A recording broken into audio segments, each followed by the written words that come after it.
În sesiunea asta, așa a venit Răzvan cu propunerea să o numim Advanced Setup for Google Tag Manager. Eu i-am zis că și ce a inclus el în sesiunile anterioare erau unele pentru Advanced și pentru cei care nu ați participat la sesiunile anterioare s-a discutat inițial ceva introductiv, niște noțiuni introductive de Google Tag Manager, urmate de setup-ul pentru lead generation, clienții care vin pe lead generation și un setup pentru e-commerce. Dar ambele sesiuni, și cea de lead și cea de e-commerce, au inclus noțiuni avansate din punctul meu de vedere.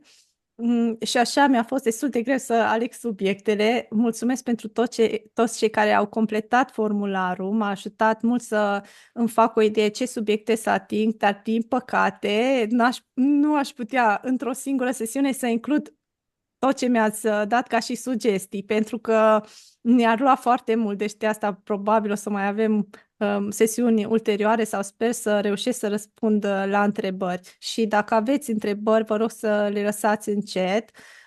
În timpul prezentării recomand să nu întrerupem, că atunci va fi destul de greu să fie ceva coerent. Așa că dacă aveți întrebări, ori le păstrați spre sfârșit și vă deschideți microfonul, întrebați direct, sau le scrieți în chat. Din chat bănuiesc că... Deci Răzvan și Sorin le vor prelua și o să le adresăm la sfârșit.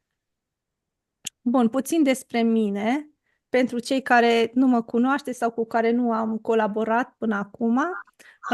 Numele meu e Alina Elvira Popa, sunt fondatoare Ignite Marketing. Am o experiență destul de mare în technical marketing, Google Ads, data analysis și data visualization. De-a lungul carierei mele am gestionat cu succes proiecte, campanii, echipe complexe pentru diferite business-uri, atât din România cât și din străinătate. În cadrul acestui webinar îmi propun să vă împărtășesc puțin din experiența mea și vreau să pun accent pe înțelegerea fundamentelor și a capabilităților pe care le are acest instrument, Google Tag Manager, și scopul ar fi să vă ajut să gândiți un setup eficient care îi adaptat nevoilor de business ale clienților voștri. Înainte de a intra în detalii tehnice, ce implică, să zic așa, un setup avansat, Google Tag Manager, vreau să ne întoarcem un pic la bază și să ne amintim că totul începe de la întrebările de business. Nu este doar despre date, ci despre răspunsurile pe care aceste date le pot oferi în contextul de afaceri. Fiecare implementare de tracking trebuie să fie strâns legată de înțelegerea obiectivelor de business, de provocările cu care se confruntă clientul nostru. Google Tag Manager este un instrument destul de puternic, deci el poate să facă multe lucruri, dar eficiența utilizării lui depinde de modul în care îl folosim pentru a colecta datele relevante și pentru a aduce valoare, ca să putem lua niște decizii apoi bazate pe niște date în care avem o încredere mai mare. Un pic despre ce înseamnă tracking. Tracking-ul, practic, este un proces prin care se colectează datele și se urmăresc diverse aspecte din ceea ce face utilizatorul pe un website web sau o aplicație. Noi acum o să ne axăm doar pe ce face utilizatorul pe un website web. Deci nu o să ne axăm deloc, nu o să atingem deloc partea de apps, ci doar partea de site-uri. Practic, tracking-ul implică folosirea unui cod de urmărire numit și tracking code. Practic, e un fragment de cod JavaScript care se declanșează la fiecare încărcare nouă a paginii. Acest fragment de cod JavaScript trimite date către o terță parte, respectiv poate să trimită direct în Google Ads, în Google Analytics 4, în Meta și așa mai departe. Și puteți să realizați acest tracking pe un website prin diverse metode. Fiecare metodă vine cu avantaje și dezavantaje. Aici mi-am pus cele 3 metode prin care se poate instala acest tracking, să zic așa, pe un website. Avem, în primul rând, codurile, deci putem să hardcodăm, putem să rugăm programatorii să pună cod direct în codul site-ului. Asta presupune că avem acces la codul, direct la codul site-ului și programatorii pot să pună cod acolo.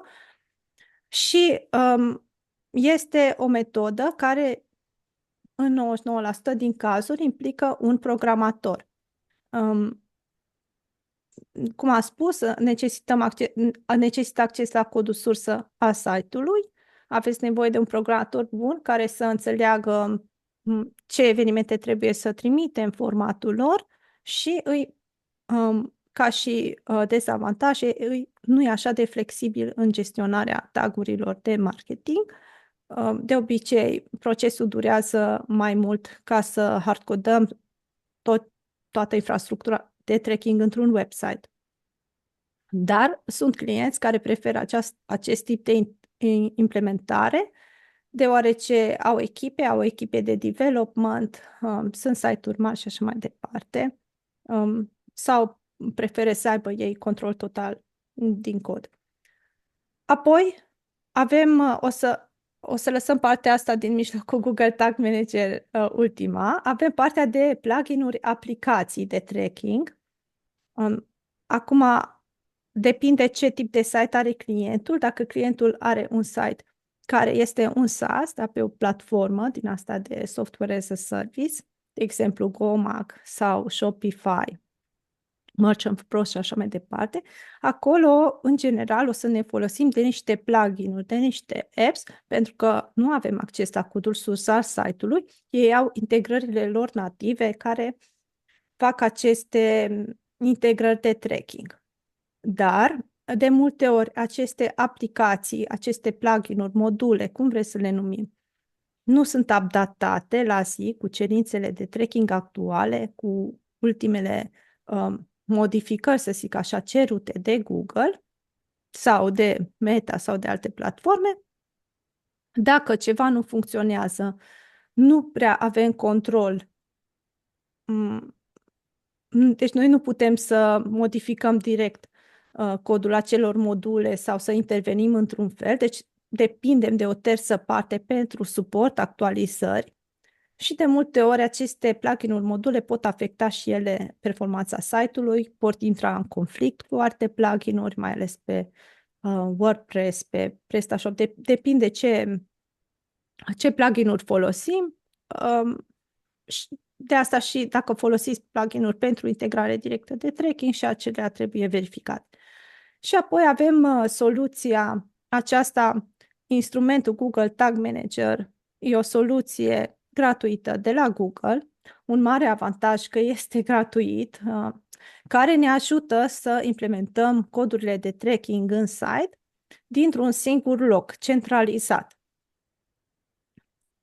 Și vine, practic, în ajutorul nostru, în ajutorul marketerilor, pentru că are niște funcționalități destul de ușor de utilizat, chiar și fără cunoștințe de programare avansate. Deci, dacă nu știi deloc programare, tot poți să utilizezi Google Tag Manager dacă înțelegi ce face și cum poți să trimiți practic datele în platforme. Da, să văd cum trec la următorul. Da, și acum o să vă vorbesc un pic despre ce este Google Tag Manager. Deci începem așa cu niște noțiuni introductive, să fie clar și pentru cei care sunt mai la început. Deci Google Tag Manager, după cum am menționat și anterior, este un instrument gratuit oferit de Google care vă ajută să gestionați și să implementați coduri de tracking pe care le mai numim și taguri, că le implementăm cu ajutorul acestor taguri pe un website, fără să fie nevoie să modifici direct codul sursă al site-ului. În loc să adaugi coduri manual pe paginile site-ului, poți utiliza Google Tag Manager pentru a le gestiona pe toate centralizat din același loc. Cu Google Tag Manager poți să trimiți date spre, de exemplu, dau niște exemple. Puteți trimite date spre Google Analytics 4, spre Google Ads, spre Meta, spre LinkedIn, spre Pinterest, TikTok și așa mai departe. Deci puteți trimite date spre toate platformele respective, puteți face ajustări rapide în momentul în care ceva nu funcționează, nu trebuie să apelați la programator de fiecare dată, puteți să verificați voi, avem acest mod de preview, mod în care putem să verificăm dacă întâmpinăm dificultăți, să primim mesaje de eroare în Google Ads, că ceva nu mai este ok la conversia pe care noi am setat-o, putem foarte ușor să facem debugging și să ne dăm seama mult mai repede unde e problema și să găsim un fix temporar dacă nu putem face ceva definitiv. Că de obicei când nu merge ceva, probabil mai mult ca sigur o să avem nevoie și de suport de la programatori. Bun. Acum, ca să înțelegeți cum funcționează Google Tag Manager, trebuie să înțelegeți astea trei concepte importante din Google Tag Manager. Conceptul de tag, trigger și variabile. Practic, fiecare dintre acestea am pus câte o întrebare la care răspunde. Tagul în Google Tag Manager răspunde la întrebarea ce să fac. Deci, unde să trimită datele. De exemplu, este un tag de Google Analytics 4. Aia înseamnă că el va trimite date în Google Analytics 4. Sau ce tip de tag este? Este un tag de consent. Acela va defini consentul. Deci tagul răspunde la întrebarea ce să fac. Triggerul răspunde la întrebarea când. Când să fac acțiunea. De exemplu, spunem că acel tag se va activa doar în momentul în care utilizatorul face o anumită acțiune, adaugă un produs în coș sau face o cumpărătură sau ceva mai complex, stă 15 secunde pe o pagină, dă click pe un buton, ajunge pe anumite pagini specifice. Deci noi definim când să se întâmple, când să se declanșeze tagul, iar variabilele răspund răspund la întrebarea ce informații să folosesc. Deci variabila răspunde la întrebarea ce date să fie folosite pentru a personaliza sau a activa tagul sau triggerul, de exemplu. Poate să trimită valori, deci să stocheze, practic asta fac variabile, stochează niște valori și le putem defini să ne ajute în acest proces. Deci astfel, tagul e de fapt acțiunea, triggerul e momentul declanșator și variabilele furnizează informațiile necesare pentru personalizarea acțiunii pe care noi o urmărim prin Google Tag Manager pentru clientul nostru. Vreau să încep prin a clarifica un concept important. Consider că este foarte important să înțelegem că un setup avansat nu înseamnă un setup complicat. De multe ori există o percepție greșită că avansat este sinonim cu ceva complicat, dar în realitate un setup avansat este unul bine gândit, care respectă bunele practici și, cel mai important, îi adaptat nevoilor de business ale fiecărui client. Când vorbim de un setup avansat, eu consider că sunt trei întrebări esențiale la care trebuie să răspundem înainte de a începe orice implementare. Ce date colectăm? Nu orice click, nu orice vizualizare sunt relevante pentru business. Este important să colectăm datele care ne ajută să răspundem la întrebările corecte și să știm exact unde vrem să le trimitem, cum o să folosim acele tool-uri. După aceea, cum vom folosi acele date, deci cum ne vom folosi de ele.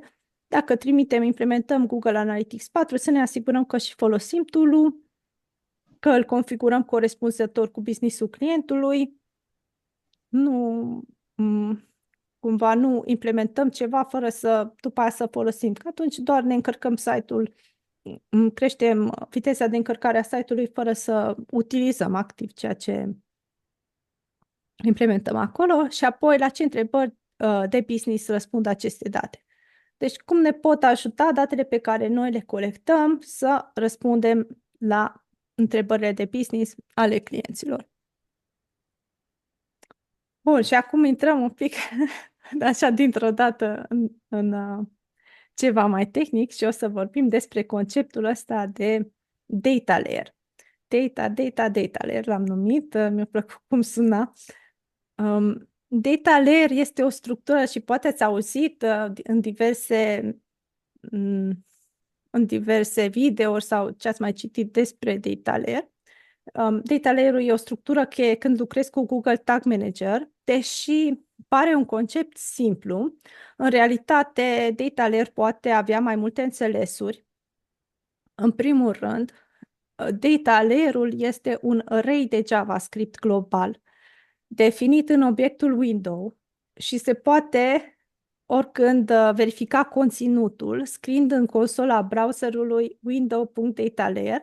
Practic am pus aici un screenshot din consola browserului, deci dacă intrați pe un site web, apăsați butonul F12, am scris eu aici F12, deci apăsați butonul F12, dați click pe unde scrie console și scrieți window.datalayer, acolo verificați conținutul data layer-ului.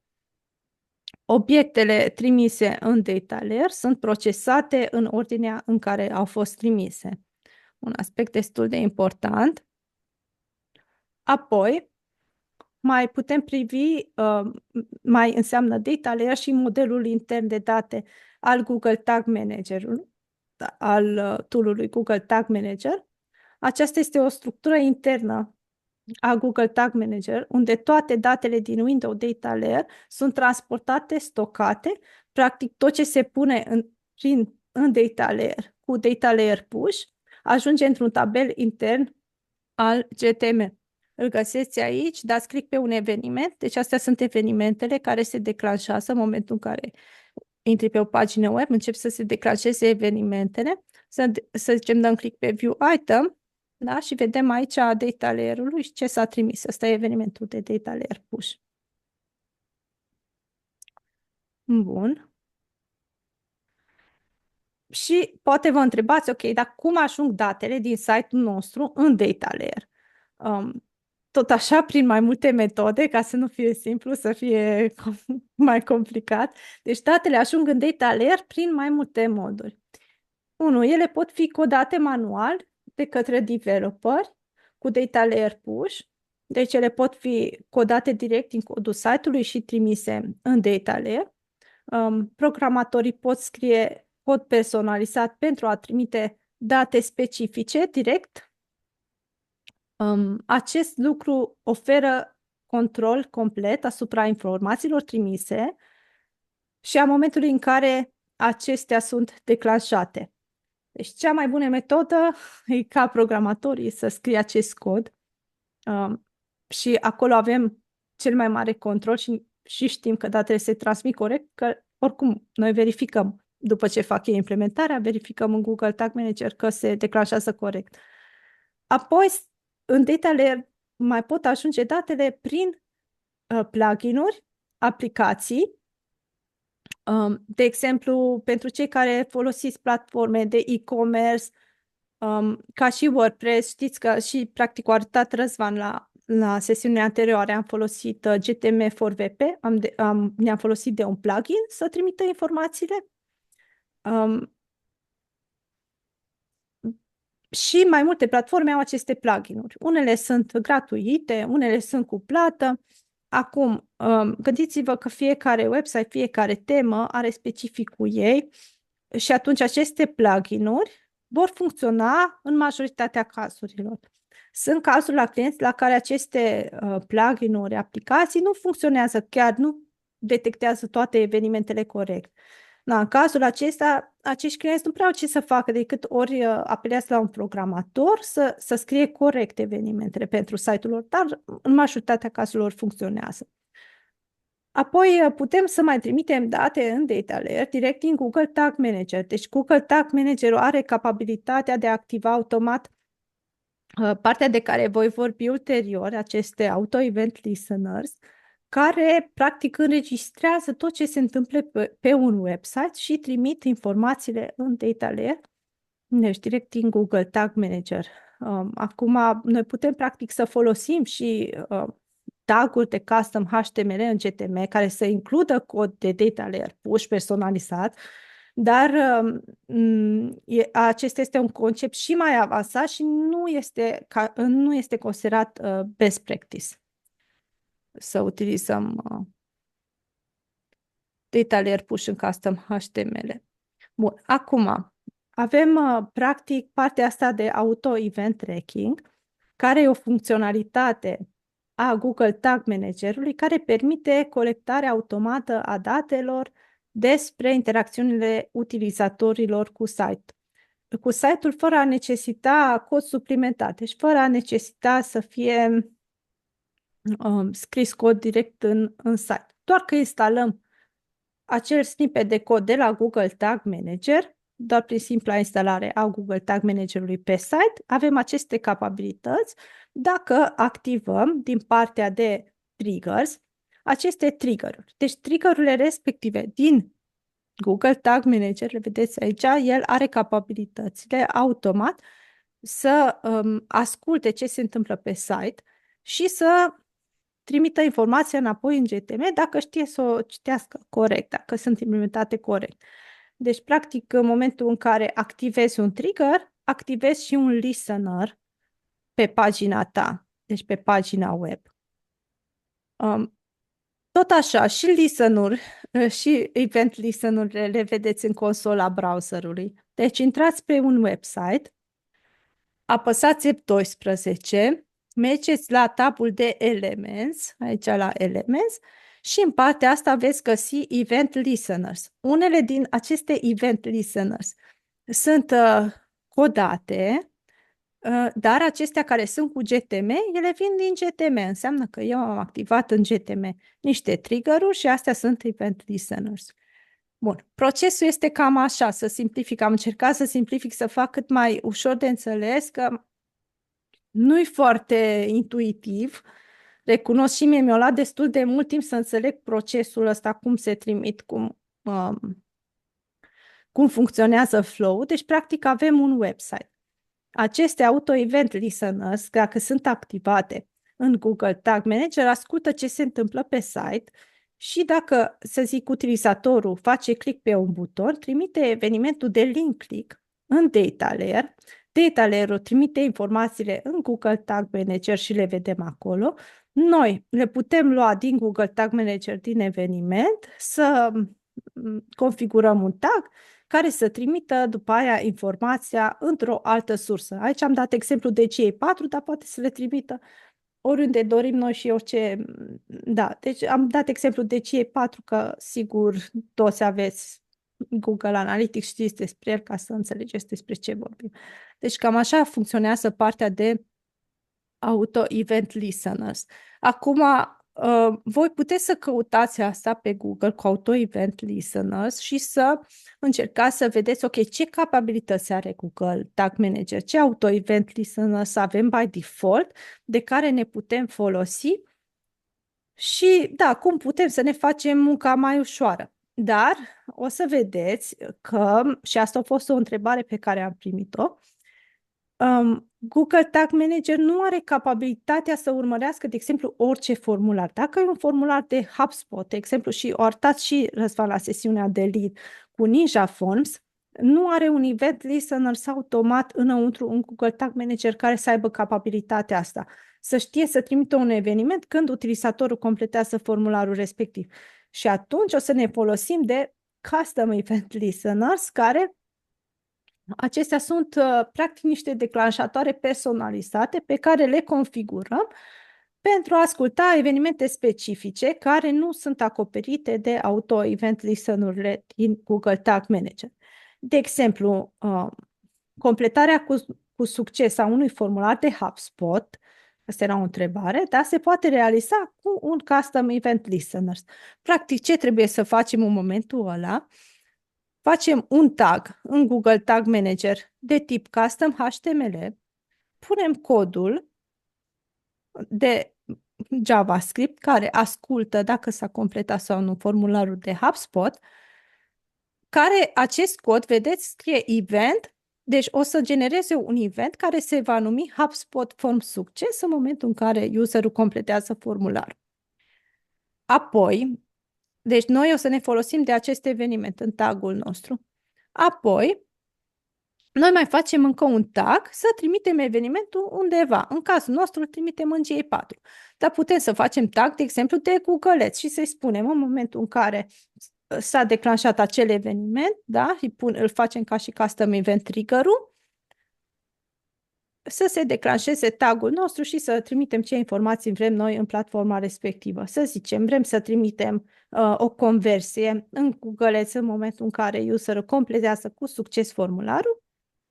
Facem tagul nostru de Google Ads Conversion Tag, îi punem înăuntru ID-ul unic la nivel de cont, label-ul care se generează la fiecare nouă acțiune de conversie și pune ce informații mai vrem să trimită înăuntru în Google Ads. De exemplu, trimitem user data, deci îi punem să ia și e-mail-ul din formularul completat ca să devină acea conversie enhanced și îl punem să se declanșeze la evenimentul nostru de HubSpot Form Succes. Și așa se declanșează. Deci ne folosim de acest Custom Event Listener cu acest cod. Și acum poate o să vă întrebați, de unde știu eu ce cod să pun acolo, Alina, că nu știu să scriu cod. Foarte simplu, căutați pe Google, dacă și așa. Deci, dacă nu găsiți ceva, nu știți ce cod să puneți, o să căutați pe Google, efectiv căutați how to track HubSpot form in GTM, da? Și o să găsiți acel cod. Nici eu nu sunt programator, știu JavaScript la nivel de beginner, mai mult nu, învăț, dar nu sunt încă la nivelul ăla și atunci cel mai ușor căutați pe Google dacă aveți nevoie de un custom event listener. Da? Sau în cazul în care aveți un prieten developer, programator, îl întrebați pe el și o să vă ajute pentru ei. Îi easy peasy asta, ce cod să scrie. Bun. Da. Apoi, o altă funcționalitate avansată în Google Tag Manager, care consider că nu e utilizată la capacitate mare, să zic, pe site-uri, îi acest trigger group, care ne permite să grupăm mai multe declanșatoare, deci mai multe trigger împreună, ca să le activăm doar atunci când toate declanșatoarele din grup au fost îndeplinite. Ele sunt utile în scenarii în care vrei să urmărești combinații de interacțiuni. De exemplu, să declanșezi un eveniment doar dacă un utilizator a dat click pe un buton și a derulat pagina până la un anumit procent, că asta vă arată aici. Practic facem acest trigger prima dată de scroll de 50% pe homepage. Deci asta ce va face acest trigger, pe care îl numim scroll 50%, se va declanșa în momentul în care userul face scroll la pagină până la 50%. Dar am pus la page path contains acel slash, deci asta înseamnă că doar pe homepage și apoi celălalt trigger ce face? Face count când userul a stat 15 secunde. Dacă userul a stat 15 tot așa pe homepage, se declanșează. Și practic trigger grupul meu va fi, l-am denumit Engaged Homepage User, în momentul în care un utilizator stă 15 secunde pe pagină și face scroll până la 50%, se declanșează acest trigger pe care îl numim Engage Homepage User și putem să-l folosim în ce tag-uri vrem noi. Să știm că există această posibilitate, cred că v-ar ajuta să o folosiți în unele scenarii. Ar fi utilă. Bun, acum vreau să vă spun un pic despre greșelile comune care le văd eu în configurarea conversiilor de Google Ads, în special. Ori lipsește codul de conversie, nu-i pe nicăieri, o fi fost la un moment dat printr-un plugin sau ceva și s-o șters sau s-o dezactivat și nu mai există și atunci conversia este inactivă. Ori nu sunt bine setate la nivel de campanii conversiile, da? Dacă avem campanii cu obiective diferite, nu sunt selectate conversiile corespunzătoare pe fiecare tip de campanie. Un alt aspect care îl găsesc foarte frecvent în audituri sunt conversiile duplicate, din prea multă dorință să fie lucrurile bine. Din păcate se implementează prin mai multe metode. V-am arătat la început că în momentul în care implementezi acest tracking trebuie să îți alegi varianta și după aia să mergi cu ea. Dacă vrei să treci de la o variantă la alta, trebuie să faci migrare. Nu poți să lași coduri în codul sursa site-ului, să le mai pui și prin Google Tag Manager și prin ceva module. Se va dubla. Nu vor funcționa bine. În unele cazuri am văzut în care datele se trimit, dar nu se trimit complet și nu de fiecare dată, pentru că interferează între ele. Apoi, conversii nevalide, adică niște evenimente urmărite care nu aduc niciun aport de business real, deci niște conversii care nu sunt de fapt conversii, sunt niște acțiuni banale care le fac utilizatorii și nu ar trebui incluse ca și conversii. Apoi, neconfigurarea de Dynamic Remarketing Events și partea de Enhanced Conversion neconfigurată corect. O să vă mai zic și în următoare slide-uri la ce mă refer cu implementarea corectă de Enhanced Conversion. Apoi, ce am observat, nu este configurat corect Google Consent Mode V2 sau e foarte strict implementat. Și să nu te folosești practic de aceste capabilități pe care Google Ads le-a introdus, să trimiți niște date adiționale pe acțiunile de conversie, ca și New Customers, Cart Data, Shipping Cost și așa mai departe. Deci nu se folosește la maxim ceea ce ar putea să ajute un business. Acum, pe scurt, o să vă vorbesc despre partea asta de mapare a datelor pentru diferiți vendori. Chiar dacă vendorii colectează același tip de informații, de exemplu, o achiziție pe un website, deci o vânzare, de exemplu, endpoint-urile din librăriile lor de JavaScript de multe au nevoie de o informație într-o sintaxă unică pentru a o putea procesa. Aici, în dreptul fiecăruia, v-am pus un link spre documentația fiecărei platforme în parte. E foarte important să vă familiarizați cu documentațiile platformelor și să respectați modul în care aceste platforme cer ca datele să fie trimise. Cum, încă o dată mai repet, deci endpoint-urile din librările lor de JavaScript acceptă datele doar într-o anumită sintaxă unică. Dacă noi le trimitem într-un format pe care ele nu le pot procesa, datele nu se vor transmite corect. Deci Google Tag Manager are capabilitatea să trimită date spre celelalte platforme, doar datele trebuie să fie în formatul cerut. Și aici, ca să transformăm, să spunem, noi avem aceste date, deci am vorbit anterior despre acest data layer, cum trimitem datele acolo, dar noi le avem, dar le avem așa, vin din plugin sau așa vin din codate de programatori în formatul acesta, să zic de GA4. Primul format e un format de GA4. Deci avem acest event de data layer push, eventul de purchase, care are un obiect e-commerce, da, cu acele date înăuntru. Dar, de exemplu, în Meta se așteaptă să primească evenimentul de purchase, dar cu formatul acesta, de Meta. Deci, așa să vină datele și fiecare parametru să se numească altfel. Nu vrea să se numească items și cu item ID și item name, ci vrea să fie content și ID, quantity, da? Deci doar așa poate Meta să proceseze datele. Și atunci, pentru a face asta, deci pentru a modifica, aici v-am arătat efectiv cum să modificați acest obiect de items, cred, obiectul de items și să îl trimitem în formatul cerut de Meta, vă puteți folosi de aceste variabile custom JavaScript. Deci variabilele custom JavaScript sunt funcții de JavaScript care returnează o valoare și ne pot ajuta în cazul în care informațiile din data layer nu sunt în formatul acceptat de acești vendori. Deci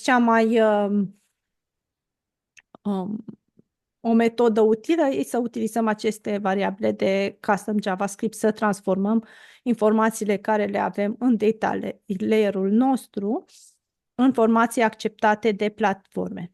Acum, dacă nu stăpâniți JavaScript deloc, deci nu înțelegeți deloc ce faceți, deci puteți să utilizați ChatGPT, să îl întrebați, ok, am nevoie, da, să trimit, să modific acest eveniment cu formatul ăsta, cu data layer-ul ăsta, în celălalt format de Meta și să vedeți ce vă dă, încercați, testați cu preview mod, vedeți dacă funcționează, dacă nu știți JavaScript să scrieți. Dar mai sunt, că după ce am făcut slide-ul mi-am dat seama că aș fi putut să includ și aia, eventual vă arăt practic. Mai este ceva template-uri de variabile care face lucrul ăsta în locul variabilelor de custom JavaScript. Când intrăm în Google Tag Manager și dăm pe variabile, în galerie o să găsim ceva template care face lucrul ăsta, se numește Universal Conversions Variable și transformă, cred că pentru TikTok, Meta și încă ceva, deci în formatele cerute de ei. Atâta timp cât, bineînțeles, și datele care voi le aveți în data layer sunt în formatul DCA4, cred. De a trebuie să verificați, să vedeți dacă le transformă bine sau nu. Dacă nu le transformă bine, încercați să le transformați voi cu aceste variabile de custom JavaScript. La fel, ziceam că o să vă spun de partea de Enhanced Conversion. Dacă vă uitați în documentația Google pentru Enhanced Conversion, o să vedeți că numărul de telefon, dacă puneți numărul de telefon ca variabilă în variabila de user provided data, da, puneți numărul de telefon acolo să îl cripteze și să-l trimită în Google Ads, este acceptat doar cu codul de țară înainte. Am văzut pe multe site-uri în care nu se transmite așa din website. Deci în data layer primim ceva număr de telefon care nu conține codul de țară. Atunci ce o să se întâmple când procesează Google Ads datele și noi avem activat Enhanced Conversion, să spune că e-mailul se trimite corect, dar telefonul nu se primește de fiecare dată, nu poate procesa în formatul acceptat și atunci o să vă vină erori. O să vă vină că ceva nu este configurat tocmai corect și de asta că nu-l poate procesa, atunci vă puteți folosi tot așa de o variabilă de custom JavaScript să modificați. Voi primiți din site într-un anumit format și vreți să-i adăugați codul de țară înainte. Scrieți asta, ajutați-vă de ChatGPT, Claude sau alte AI-uri care le folosiți, mă gândesc în munca zilnică, cum facem și noi, și o să vă ajute să transformați. Doar să citiți bine documentațiile vendorilor, în ce format vor ei să primească datele și respectați asta ca să puteți. Doar să știți că aveți această funcționalitate destul de puternică în Google Tag Manager să transformați datele. Apoi, foarte pe scurt, aici chiar nu o să intrăm în detalii, că am un video destul de lung pe YouTube. Dacă căutați pe YouTube Alina E. Popa, o să găsiți canalul meu și videoul meu cu Andrei Babuș, în care discutăm despre server-side tagging și cum ne ajută el să bypassăm, să zic, anumite probleme care sunt la nivel de colectare a browser, de colectare a datelor din browser, din client, și ce modalități de implementare pentru server-side sunt. Pentru că și doar partea de server-side este destul de complexă.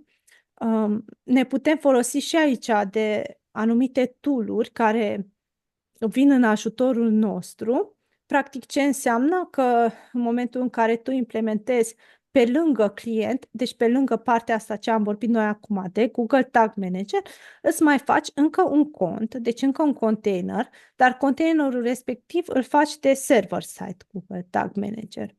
Și ideal ar fi și containerul de Google Tag Manager care este instalat în site-ul tău cu un cod și acela să-l modifici să se încarce tot de pe server. Și atunci, practic, noi trimitem informațiile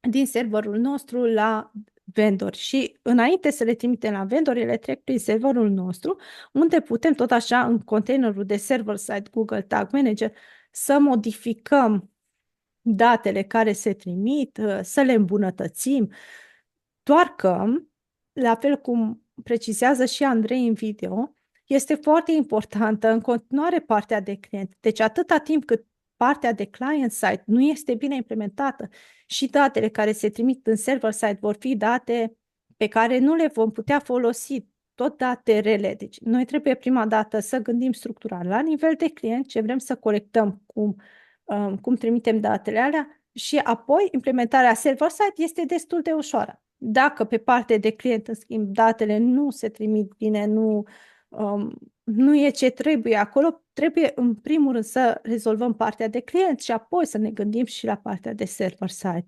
Un lucru care împiedică mulți clienți să aleagă partea de server-side Google Tag Manager este costul.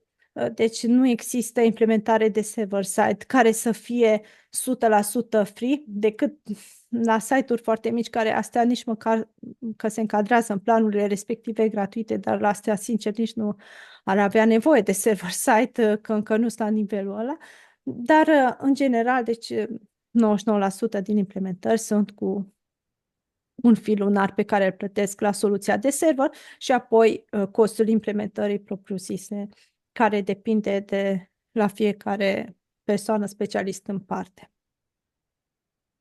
Acum, deci în încheiere vreau să menționez că indiferent de rolul nostru, să zic așa, în digital marketing, e din ce în ce mai important să înțelegem măcar conceptele de bază ale programării, cum se transmit datele și să știm să facem un audit corect al configurării de tracking.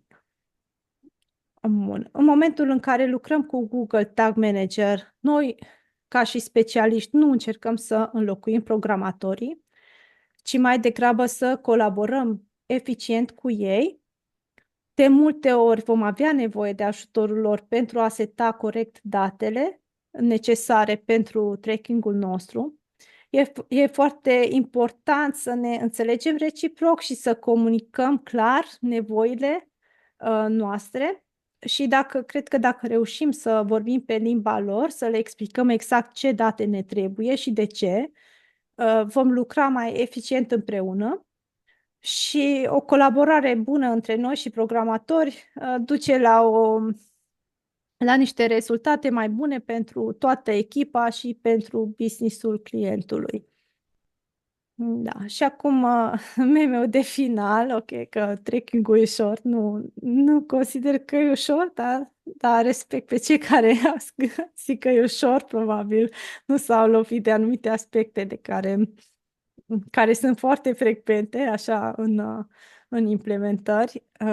Deși pare ușor în prima fază, nu e chiar ceva ce poți să explici în termeni simpli, dar da, încercăm. Și acum, da, aici aveam pus câteva extensii utile de Chrome pentru momentul în care, pentru audit, deci niște extensii de Chrome utile pentru audit de tracking. Tag Assistant Companion să vă ajute să vi se deschidă fereastra de preview mode a Google Tag Manager într-un tab alăturat, da, și nu este mai este o extensie de Chrome Tag Assistant care este Legacy, cred că așa se numește. Este Legacy, nu o folosiți pe aceea pentru că acea extensie nu mai are suport, este Legacy, nu mai este updatată și pe conturile noi de Google Tag Manager care sunt făcute mai noi și au mai multe cifre, nici măcar nu mai funcționează, deci nu le mai recunoaște. O să primiți o eroare, poate vă speriați inutil, dar acea extensie scrie clar că este legacy, nu mai este bună. Deci folosiți extensia nouă Tag Assistant Companion pentru debugging la Metapixel, extensia lor, deci de Chrome Metapixel Helper, și la TikTok aveți una, n-am mai pus-o aici.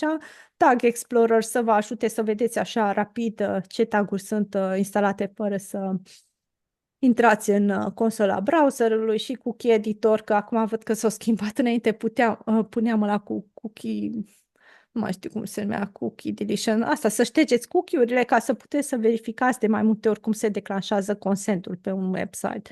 Practic, pentru asta este. Da, și să văd, am mai pus ceva. Da, aici cum puteți să mă contactați în cazul în care aveți întrebări sau vreți să, nu știu, să mai vedeți ce mai postez, ce mai pun.